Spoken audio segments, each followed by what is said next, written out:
Striking out 20 batters in a 9-inning game is one of the rarest feats in MLB history, accomplished 4 times by definition, with one doing so twice, and no one going past the 20 mark. So let's look at these performances and the ones that technically didn't count. Totally sports-esque. Major League. Before looking at the actual members of the 20K club, let's look at the ones who aren't technically in. The biggest asterisk goes to Tom Cheney, who to this day holds the record for the most strikeouts in one game at 21.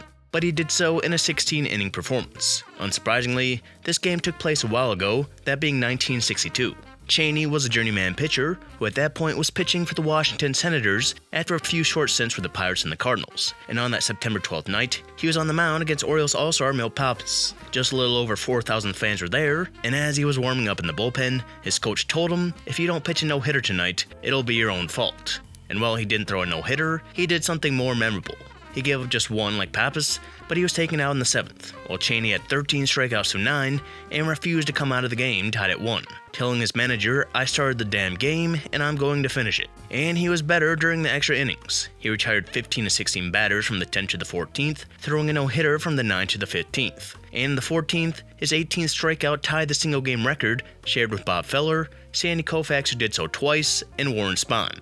Only Feller's and Koufax's were just 9-inning games. Then got number 19 to end the 14th, and after Bud Zipfel hit a go-ahead home run in the top of the 16th, Cheney went out in the bottom half and ended the game striking out Dick Williams for his 21st strikeout to give him one of the wildest stat lines in MLB history, giving up 10 hits and 1 run over 16 innings while striking out 21, with 15 of those being swinging strikeouts. And probably the most eye-popping stat is that he threw 228 pitches in this game, matching 12-year-old Jimmy from New Jersey, who threw that many pitches over a triple header before ruining his arm for life. Obviously, there's a big asterisk next to his single-game record, but there's no doubt that it was impressive. As already mentioned, he got better in extra innings, and teammates said he chain-smoked between innings. And Orioles players would even mention how good he was. Brooks Robinson saying at times he never saw the ball. And power hitter Boog Powell said he had to switch up his approach, saying if he went with his normal power cut, he would have struck out 6 times. So it was a historic performance. But by definition, he's not in the elusive 20 strikeout club. His non-invite isn't that controversial, but the other asterisk is, and that belongs to Randy Johnson. In the midst of his 3rd straight Cy Young season in 2001, Randy Johnson took the mound in the warehouse where the Diamondbacks play and dominated the Reds, retiring the first 12 batters while striking out 9 of them. He gave up 2 hits and a run in the 5th, before giving up another hit in the 6th, before retiring the last 9 batters, striking out 8 of them, and his 20th strikeout of Juan Castro ended the top of the 9th with a score of 1-1. And after the Diamondbacks couldn't score, things were going to extras. Johnson was asked if he wanted to go back out there for the 10th, but said there was no point. And after the Diamondbacks would end up scoring 3 in the 11th to win 4-3, Johnson was not the winning pitcher, despite pitching 9 innings and striking out 20. And according to the rulebook, he is not one of 3 pitchers to strike out 20, as this wasn't a 9-inning game. Although anyone who knows anything about anything knows that he did the same thing as the other 3 pitchers. But the records don't show that. And if there's anyone who should be bitter about not being in the official 20K club, then it's him.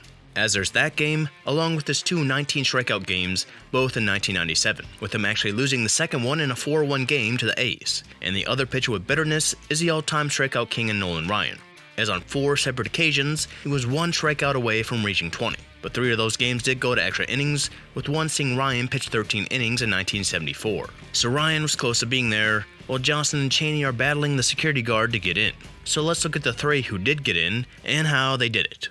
There's 3 members in the club, though 20 strikeouts in 9 innings has happened 4 times. And the reason that is because Roger Clemens did it twice. 2 years after making his debut in 1984 and missing some time in 1985, Clemens was showcasing himself early into the 1986 season. He struck out 19 in 24 1/3 innings to start the year, and going into the game against the Mariners, Bill Buckner predicted that Clemens would strike out 18, in part because of how dominant Clemens was and the fact that the Mariners had a hard time making contact, striking out 166 times in their first 19 games.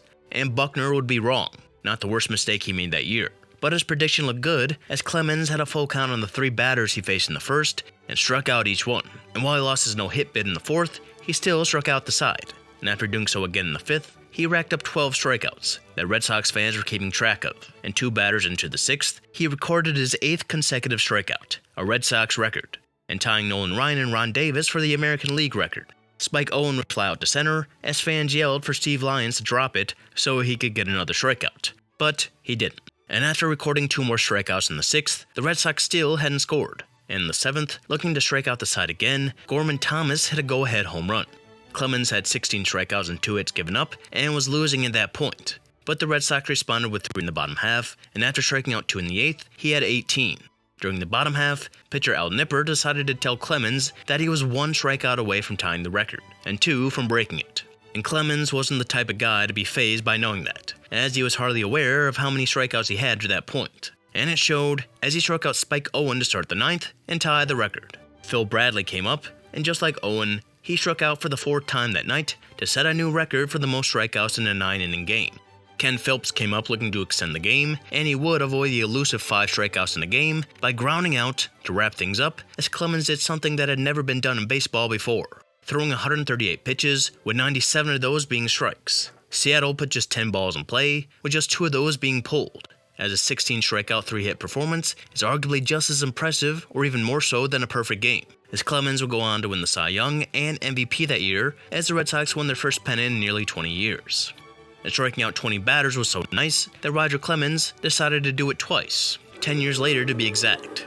Clemens took them out on September 18th against the Tigers at Tiger Stadium, and things were completely different for Clemens at that point. In '86, he was a young rising star in the first month of what would be one of his most notable seasons, while playing on what would be the best team in the American League. In '96, however, he was fading as he was reaching his mid-30s, without knowing who Brian McName was. He had a 10-13 record with a 3.63 ERA in '96, a far cry from where he had been in years past, as the Red Sox were 5 games over 500 and out of the pennant race. And that night, they were going against a Tigers team with a record of 51-101, and less than 9,000 fans were present when Roger Clemens returned to his old form.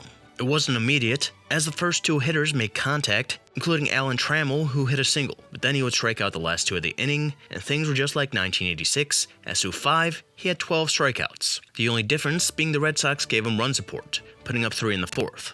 And another difference is it wasn't as smooth sailing in this game, as the Tigers still managed to put the ball in play more, like managing legend Brad Ausmus leading off the 6th with a single before Clemens would strike out the next 3. And after striking out 2 in the 7th, his 17 Ks were more than he had at that point in '86. And again, the 8th would be a loud inning as Melvin Nevis and Phil Nevin led off with singles, but Clemens buckled down and got 2 strikeouts and a ground out to finish the 8th, putting him at 19 strikeouts. In '86, he went out to the mound 2 strikeouts away from breaking the single-game record, and 10 years later, he had another chance. Only this time, he was trying to break his own record. And this would be a rare time fans would be disappointed with a leadoff out, as Alan Trammell popped out, and Ruben Sierra followed that with a single, and with the runner on first, Tony Clark would fly out to left. And now the 9-inning record could not be broken, unless of course there was a wild pitch on a drop third strike. But that wouldn't be the case, as Clemens' 20th strikeout would be the old swing and miss to strike out Travis Fryman for the 4th time, the only Tiger who did so. And for the 2nd time, Clemens had struck out 20 batters in a 9-inning game, this time giving up 5 hits along the way to go with 151 pitches. Kind of risky in a meaningless game, but Clemens wanted to rid of his imposter syndrome as he remained the only member of the 20K club. And you can look back at this game and see it as a turning point in his career. Clemens went to the Blue Jays the next year and put up one of the greatest seasons ever, winning the pitching Triple Crown with a 2.05 ERA as he won his 4th Cy Young and would win his 5th the next year. It may have come with the help of the ball shrinker juice, but Clemens' performance on that September night was a milestone and almost overshadowed by his first 20K game. And while Clemens was still alone in that club at that point, now with a clone of himself, he wouldn't have to wait long to finally get a friend that he secretly probably didn't want. As on May 6, 1998, the most memorable 20K game came at Wrigley Field as on the mound for the Cubs was Kerry Wood. And this really had the feel of Clemens' performance in 1986. Wood was making just his 5th career start at the age of 20, and that day he was going against the Astros, who unlike the '86 Mariners, were a great team with 2 future Hall of Famers in the lineup and another that should be one in the bullpen in Billy Wagner. Nonetheless, early on, Wood had similarities to Randy Johnson and Nolan Ryan earlier in their career, electric, powerful stuff that they had some trouble controlling.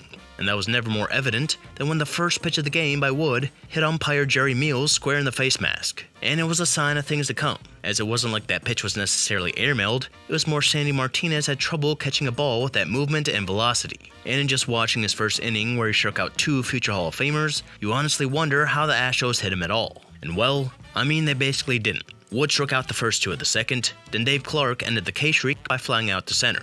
And spoiler alert, the Astros would only hit one more ball out of the infield. And after the Cubs scored a run in the bottom of the second, another, spoiler alert, Ricky Gutierrez recorded the Astros' only hit of the game. And that's still discussed, as some say if this play happened in the eighth of a no-hitter, it would be ruled an error. But it wasn't, and it was fouled with someone familiar with 20K games, as Brad Osman struck out in what would be the loudest inning. A bunt and a balk put Gutierrez at third, but he never got home after a Biggio groundout. And Wood would continue to lay the wood. He actually somehow got better as the game went on. After allowing the second base runner of the game in the sixth after hitting Craig Biggio, he had 12 strikeouts. But after the eighth, that number was at 18, striking out Ricky Gutierrez and Brad Osmus on 3 pitches. And something lost in this game is that Shane Reynolds pitched a great game, giving up 2 and striking out 10 in 8 innings. But it was overshadowed. Wood struck out Bill Spears to start the ninth for his 7th straight strikeout, and his 19th of the game. And he wouldn't be able to get 21 as Craig Biggio grounded out and was booed for doing so. But they weren't booing as Wood threw a nasty curve to get Derek Bell for his 20th strikeout of the game, joining Clemens as the only pitcher to do so in a 9-inning game. He also joined Bob Feller as the only pitcher to match their age in strikeouts, Wood doing so with 20 here, Feller recording 17 in 1936. And you can make a real argument that this was the greatest game ever pitched. Using the game score metric devised by Bill James, this is the highest game score ever recorded, at 105. Not surprising when you consider the 20 Ks, plus no walks, 1 hit, and the hit batter. And regardless of metrics, you can just go by what you saw. Clemens wasn't this dominant in his 20K games. There had never been more than 17 strikeouts in a no-hitter, and no more than 14 in a perfect game. And again, he was doing so against a great team that would end up winning the division.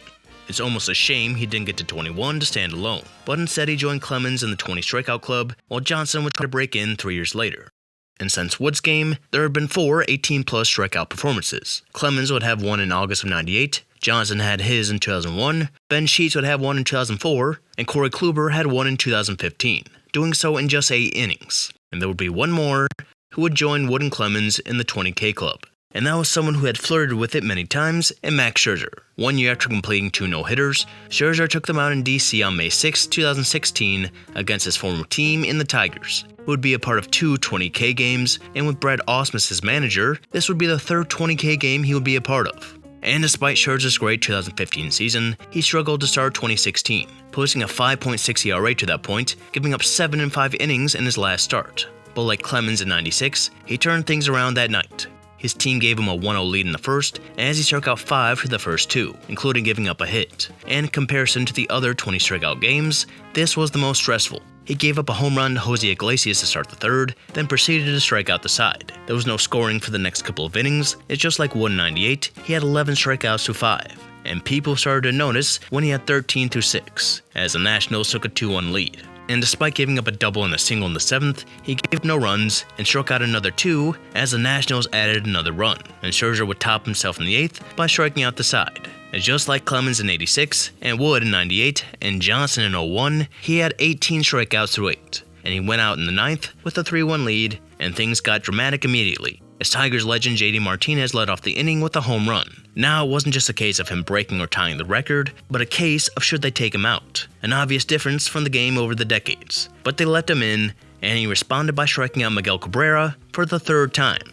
Then Victor Martinez followed that with a single to make things even more compelling.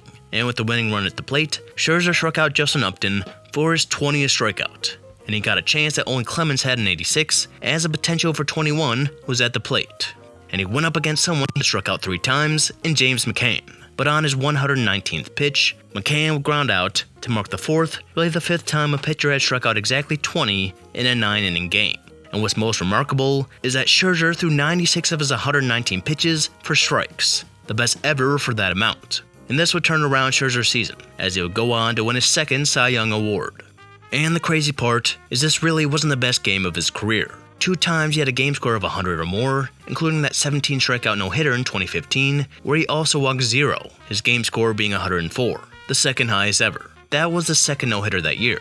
The other was in June, where he retired the first 26 batters before Jose Tabata would lean into a pitch. But it was still a 10-strikeout no-hitter and a 97-game score.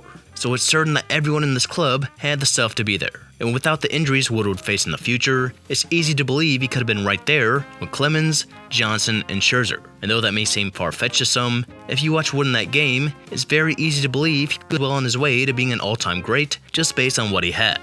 And in the day and age of high strikeout rates, we haven't seen an 18-plus strikeout game since Scherzer's in 2016, and obviously the biggest reason for that being the limits pitchers have now, along with bullpen use. Even the 119 pitches Scherzer threw in 2016 seemed like a lot, but it was still much less than what Clemens threw in his 20 strikeout games, and about half of what the real single-game strikeout king Tom Cheney threw back in 1962. And hopefully soon, someone can bypass everyone in the 20K club and hit blackjack with the 21K club. And if Pete Rose can come back, I bet he could find a way to make that happen.